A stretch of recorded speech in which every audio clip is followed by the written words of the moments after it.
इस कार्यक्रम के प्रसारण पुण्यार्जक हैं Shri Kanwar Lal ji Mahavir Prasad ji Patni, RK marble group, Madanganj, Kishangarh, Rajasthan. गुरु भक्त परिवार सुस्त दिगंबर जैन मंदिर, पुणे, महाराष्ट्र। स्वर्गीय उषा जैन माता और स्वर्गीय रेखा जैन धर्मपत्नी की स्मृति में श्री सुनील जैन परिवार, लखनऊ, उत्तर प्रदेश।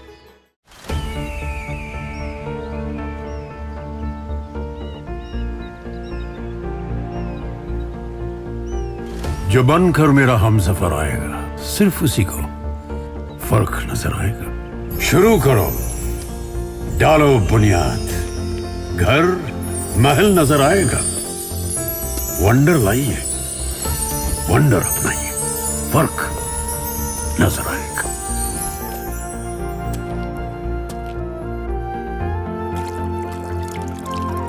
पानी भर लो अंजलि में, चांद उतर आएगा।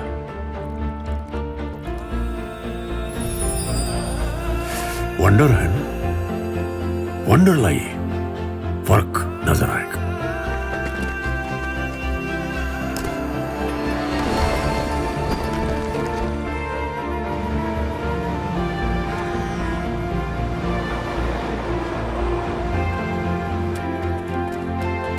पहला घर तो खड़ा करो,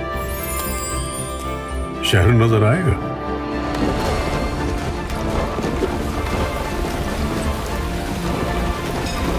साल, बरस और सदी नहीं, एक युग गुजर जाएगा।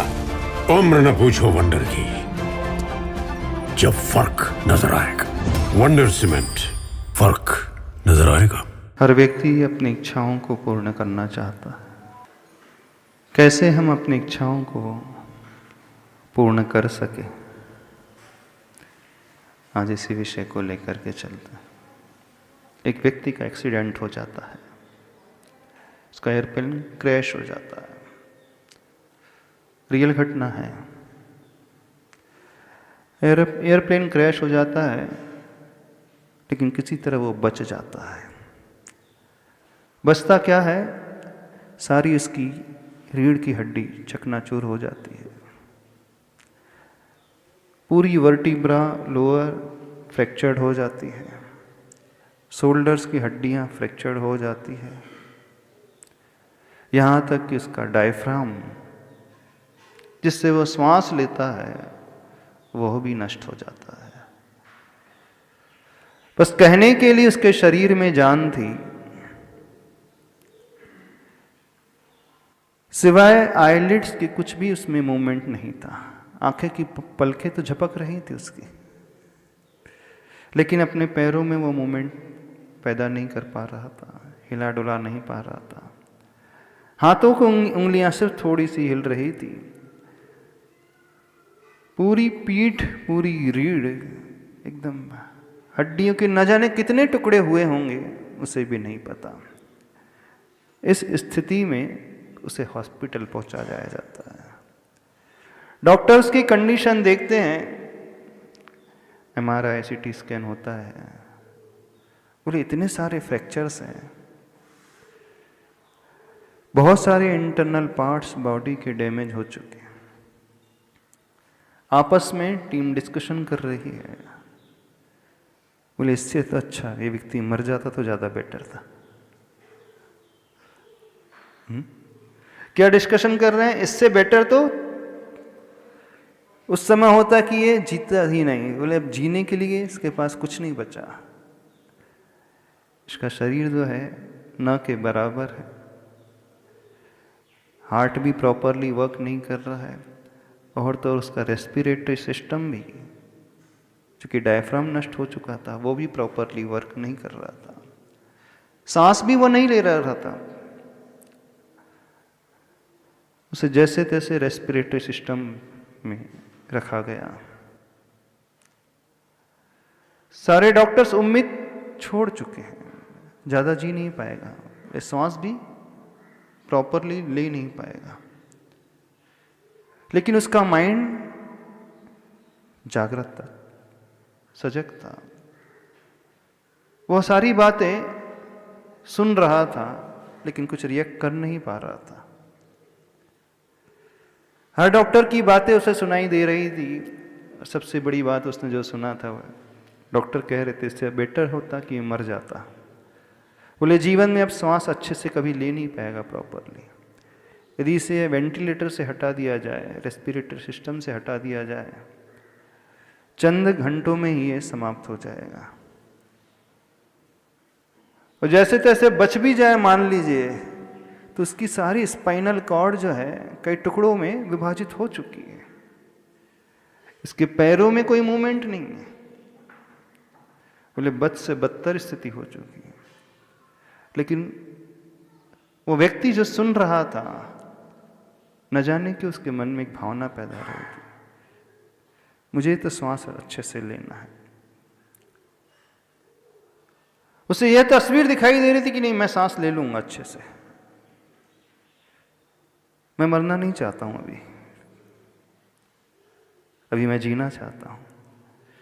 भले ही मेरी हड्डियां बहुत सारी टूट चुकी हैं, मसल्स फ्रैक्चर हो सके हैं, लिगामेंट टूट चुके हैं, मेरा हार्ट प्रॉपरली वर्क नहीं कर रहा है, डायफ्राम प्रॉपरली वर्क नहीं कर रहा है, मुझे सांस लेने में तकलीफ हो रही है, लेकिन मैं अभी मरना नहीं चाहता हूं, मैं तो अभी जीना चाहता हूं। मैं सांस अच्छे से लेना चाहता हूं। अंदर ही अंदर उसके ये भाव पैदा हो रहा था। उसने ठान लिया, नहीं मैं अच्छे से सांस ले करके रहूंगा। कुछ दिन बीतते चले जाते हैं। अब डॉक्टर उस रेस्पिरेटरी सिस्टम को हटाने की सोचते हैं। बोले कब तक इसे वेंटिलेटर पर रखा जाए, देखते हैं क्या होता है। सिस्टम हटा दिया जाता है, लेकिन उसके अंदर की तीव्र इच्छा, और डॉक्टर देख करके आश्चर्यचकित रह जाते हैं क्योंकि ये तो सांस ले रहा है, इसका डायफ्राम जो प्रॉपरली वर्क नहीं कर रहा था, फिर भी यह सांस लेने में सक्सेसफुल हो रहा है। उन्हें बड़ा आश्चर्य हुआ कि कैसे ये सांस ले पा रहा है। हम तो ये समझ रहे थे मेडिकल साइंस के अनुसार तो ये ले ही नहीं पाएगा, ज़्यादा जीवित ही नहीं रह पाएगा, लेकिन फिर भी वह सांस लेता चला गया। अब वो सिस्टम हट चुका था, थोड़ा सा ट्रीटमेंट चालू हुआ। उस व्यक्ति ने ठान लिया था कि मुझे इस हॉस्पिटल से 2 महीने में अपने पैरों पर चल करके बाहर निकलना है।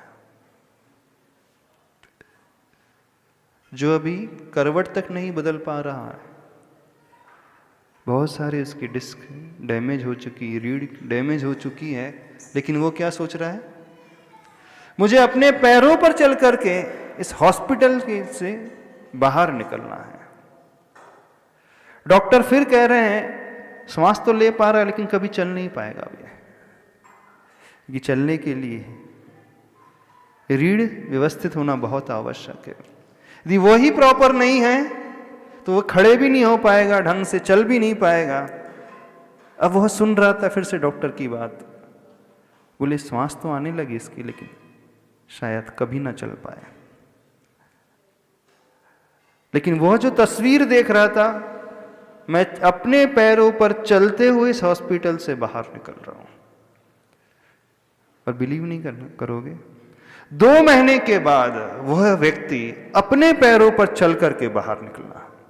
जब वो अपने पैरों पर खड़ा होकर के अपने पैरों से ही चलने लगा, सारी डॉक्टर्स की टीम अचंभित थी, ऐसे कैसे हो गया, ये तो नेक्स्ट टू इम्पॉसिबल। आज तक हमने किसी ऐसे पेशेंट को नहीं देखा, ऐसे केसेस को नहीं देखा, ऐसे किसी व्यक्ति को नहीं देखा जो इतने बड़े एक्सीडेंट के पश्चात भी जीवित बच जाता है, और बच ही नहीं जाता है, अपने पैरों पे खड़े होकर के चलना भी शुरू कर देता है। भले ही डॉक्टर कुछ भी कह रहा हो, लेकिन उस व्यक्ति ने सोच लिया था, ठान लिया था, मुझे अपने पैरों पे चलना है। उसने सोच लिया था मुझे अपने अंदर से इच्छा शक्ति के माध्यम से श्वास को लेना है, और उसने न केवल श्वास ली बल्कि पैरों पर खड़े होकर के चलता भी गया, और बहुत अच्छा पूरी अपनी लाइफ टाइम तक जिया। बात कुछ समझ में आ रही? उसने अपने भीतर कौन सी इच्छा पैदा की थी, उसके भीतर कौन सा भाव पैदा हुआ था, जबकि सराउंडिंग उससे एकदम विपरीत थी। सारे लोग एकदम अलग सोच रहे थे, सोच नहीं रहे थे, वे आश्वस्त भी थे कि कुछ नहीं हो पाएगा इसका। लेकिन सारी दुनिया को मात दे करके वो बड़े आराम से निकल गया और अपने जीवन को उसने बहुत अच्छा बना लिया। उस मैग्नेट की भांति उसने अपनी सारी एनर्जी को प्रॉपर तरीके से अलाइन कर लिया। यानी जब हम अंदर से वो भाव पैदा करते हैं, तब कहीं जाकर के हम उसे अट्रैक्ट करते हैं जो हम चाहते हैं। उसकी मेथड जो है क्या है? हमारा शरीर का एक एक रोम वह भाव करने लगे, हमारी आत्मा का एक एक प्रदेश वह चाहने लगे, हमारे मन का एक एक कोना वो डिमांड करने लगे, हमारी हर इंद्री उस रूप होने लगे, हमारा पूरा शरीर वो आकांक्षा पैदा करने लगे। तद्ब्रूयात् तत्परान् पृच्छेत् तदिच्छेत् तत्परो भवेत्। आचार्य भगवान 4 तरीके बता रहे हैं कि जो आप चाहते हो उसे अपने जीवन में देखना चाहते हो, जो आपके मन में भाव पैदा होता है अपने जीवन में उसे लाइवली देखना चाहते हो, अपने जीवन में घटित होता हुआ देखना चाहते हो। सिर्फ मन के कोने में वो भाव पैदा नहीं होना चाहिए, वो हर तरफ से भाव पैदा होना चाहिए, हमारे मन से भी, हमारे शब्दों से भी, हमारी हर इंद्रिय से, हमारे शरीर का हर कोने से, हमारी आत्मा का हर प्रदेश वो जब डिमांड करने लगे, वो अंदर की इच्छा, तीव्र जिजीविषा, तीव्र इच्छा शक्ति, हम जब भी बोलें उसे ही बोलें, जब भी आंखों से देखने की कोशिश करें तो उसे ही देखें, जब भी सुनना है तो उसे ही सुने, जब भी छूना हो तो उसे छूने की कोशिश करें, जब भी सोचना हो तो उसके बारे में सोचें। अपने मन से, वचन से, काय से, इंद्रियों से, नो इंद्रिय से, आत्मा से, हर तरफ से, अंदर से, बाहर से, ऊपर से, नीचे से। जब व्यक्ति तीव्र इच्छा अपने भीतर पैदा कर लेता है, वही इस इच्छा उसकी इच्छा शक्ति के रूप में परिवर्तित हो जाती है। तब वह जाकर के पूर्ण अलाइनमेंट कर पाता है, तब जाकर के वह पूरा प्राप्त कर पाता है। रास्ता आचार्य भगवान ने सुझाया है। 4 उन्होंने स्टेप बताए हैं। तद्ब्रूयात्, ब्रूयात् का अर्थ होता है वही मुख से हम शब्द निकालना सीखें। तत्परान् पृच्छेत्, यदि दूसरों से कुछ पूछना है, बात भी करना है तो उसी की बात करें। तदिच्छेत्, मन से यदि कोई इच्छा करना है तो उसी की इच्छा करें।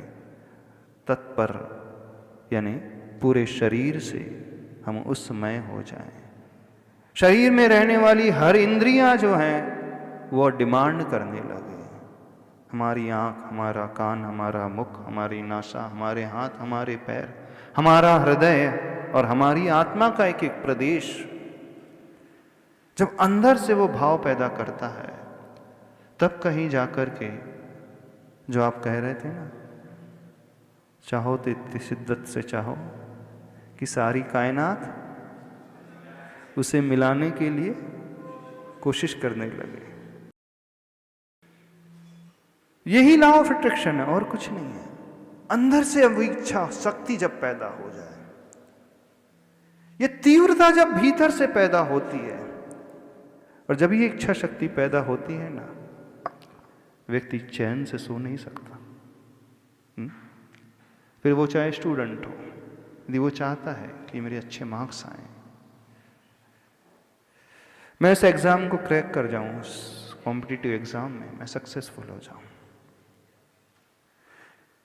यानी सोते जागते, उठते बैठते, खाते पीते, सोचते चलते फिरते हमें सिर्फ और सिर्फ वही नजर आए।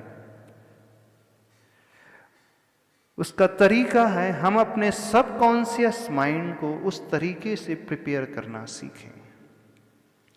जब सबकॉन्शियस माइंड में वह बात गहरी फीड होने लगती है, तब कहीं जाकर के मानना वो हमारे मन के हर हिस्से में पहुंच रही है। अभी आप सभी लोग जो चाहते हैं सिर्फ कॉन्शियस माइंड से चाहते हैं। आपने जो सपने देखे हैं सिर्फ कॉन्शियस माइंड से देखे हैं, दूसरों के सुनकर के देखे। आपकी जो इच्छा है अंदर की इच्छा नहीं है, आपकी इच्छा जो है दूसरों को देख करके पैदा हुई है। दूसरों ने चाहा, इस कारण आपने भी कहना शुरू कर दिया मुझे भी वही चाहिए, है ना। दूसरा इंजीनियर बनना चाहता है, अच्छा मुझे भी इंजीनियर बनना चाहिए। दूसरे को उस कंपनी में जॉब मिल रही है तो मुझे भी वो चाहिए। दूसरे को डॉक्टर बनना है, इस कारण मुझे डॉक्टर बनना है ना। उसे लॉयर बनना है, इस कारण मुझे लॉयर बनना है। आपके अंदर की नहीं है वो भावना, वो सिर्फ देखा सी की पैदा हुई है, वो सिर्फ बाहर बाहर की है। और जब जब वो बाहर बाहर की रहेगी, दूसरों को देख करके पैदा होगी, वो हमारे हृदय को छू ही नहीं पाएगी। और जब तक वो हृदय को ना छू पाए, कुछ भी अट्रैक्ट नहीं करेगी। वो बड़ा सुपरफिशियल है।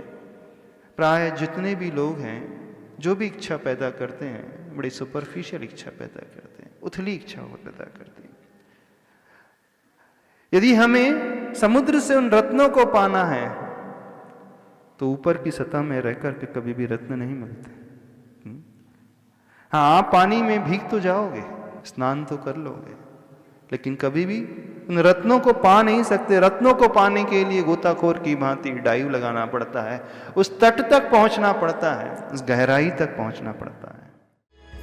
इस कार्यक्रम के प्रसारण पुण्यार्जक हैं श्री कंवर लाल जी महावीर प्रसाद जी पाटनी, आरगे मार्बल ग्रुप, मदनगंज, किशनगढ़, राजस्थान। गुरु भक्त परिवार सुस्त दिगंबर जैन मंदिर, पुणे, महाराष्ट्र। स्वर्गीय उषा जैन माता और स्वर्गीय रेखा जैन धर्मपत्नी की स्मृति में श्री सुनील जैन परिवार, लखनऊ, उत्तर प्रदेश।